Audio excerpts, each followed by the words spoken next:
What's happening, YouTube? It's Simon 466 Cards, and today we're going to talk about one very small change that Fanatics can make to Fanatics Fest that will convert more sports fans who are attending the show to become sports cards fans and collectors.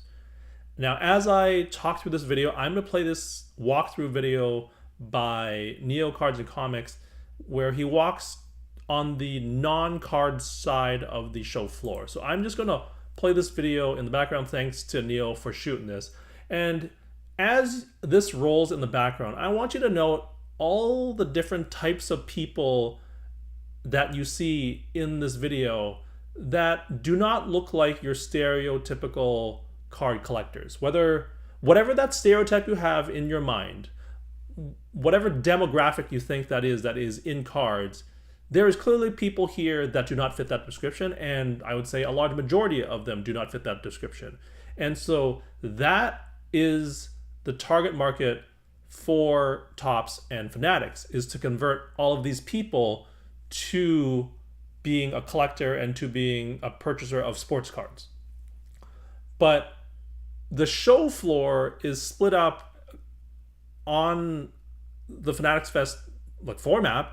One whole side of the show floor is for cards, and then it's basically a cutoff to the rest of the show, more or less. Like, there's some nuances to that, but it's basically the cards are on one side and everything else is kind of on the other. And so all these people that you see running around there, they probably only vaguely know about cards. Some of them might not even know what cards are. Some of them have, or most of them have probably never opened a pack before.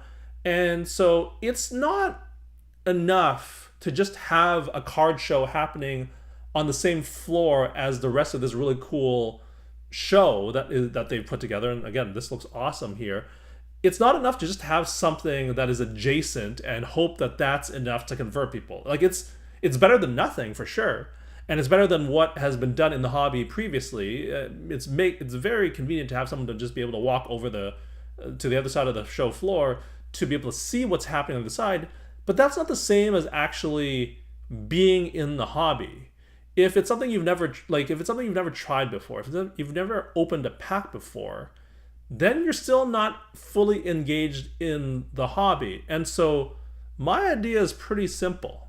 If I go over to Neo Cards and Comics' Instagram, he bought the VIP pass, which has now infamously was basically like buying a bag of empty promises.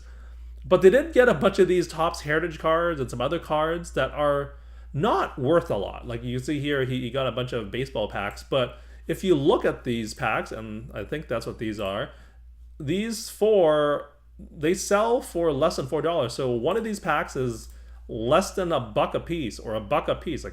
These four sold for $1, right? Like, that's a quarter each. And so these packs are essentially worthless, and they should not be in any VIP pack whatsoever. It doesn't make any sense, right?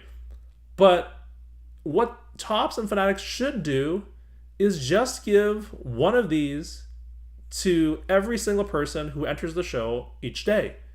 Because if attendance was 50 to 70,000 people, and these things cost retail value, market value, not retail value, anywhere from a quarter to a buck, then how much does it actually cost Topps to give one away to the 50 to 70,000 people that enter the show? What is that? Maybe $25,000 in raw cost to them? That's nothing. Like renting the Javits Center, it's got to be millions of dollars, right? And so what's an extra $25,000 to that cost of running the show? It's a rounding error.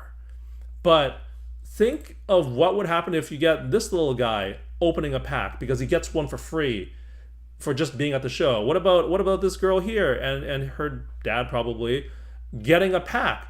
Then they get that experience of ripping it together at the show, right? Even if it's like an almost worthless pack of cards, whether it's baseball, soccer, whatever it may be, that experience of opening the pack, of doing something they've probably never done before, and doing it as a bonding experience, possibly with their parent or grandparent or whoever's with them, that is really valuable in converting sports fans into sports card fans.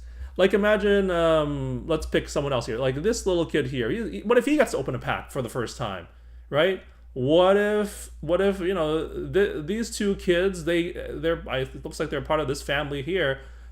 They get to open it as a family together, and it becomes a shared bonding moment where they all get to experience the thrill of opening a pack. That's how I got in the hobby. That's how many people got in the hobby as a kid, right? And so rather than charging for it or just giving it to VIPs, these packs are like, let's be honest here, they're not worth anything. They're worth or next to nothing, right? They're not worth a lot, but the experience of opening it is worth a lot to Topps and Fanatics. And that's what they should be doing with these packs, is not giving it away as part of a VIP package, but giving it to every single person who enters the show. And so if it's a mom or a dad and their kid, or maybe or their two kids, they get 4 packs if it's 4 of them every day that they go to the show, and then they can just open them on the spot at Fanatics Fest.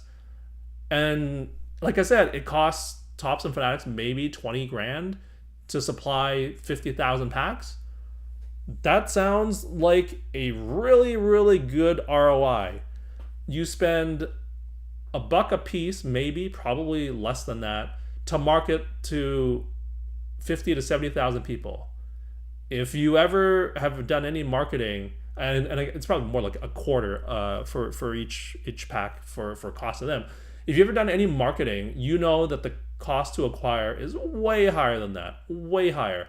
And so even if you get a somewhat decent conversion rate, that's worth it to Topps and Fanatics, because you might have just created a lifetime collector, a person or a collector or a hobbyist that will be with you in the hobby for the rest of their lives. And all for the cost of like maybe 25 to 50 cents to give them a pack.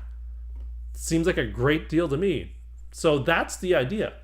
Give one free, very cheap pack to every person who enters the show floor. Again, whether it's Topps Heritage Baseball or something else, like what Neil got, or soccer, or whatever else it may be, it's worth nothing. But to convert some of these kids that are on the show floor, it could be a huge win for Topps and Fanatics. And so that's it. That's it. I would love to hear your thoughts and comments on just this small little change to how Fanatics engages with the attendees on the show. Just give them a free pack of cards, and I think that's a win-win all around. Thank you, as always, for listening and watching, and thanks to Neil for this video, and I'll talk to you all soon. Cheers.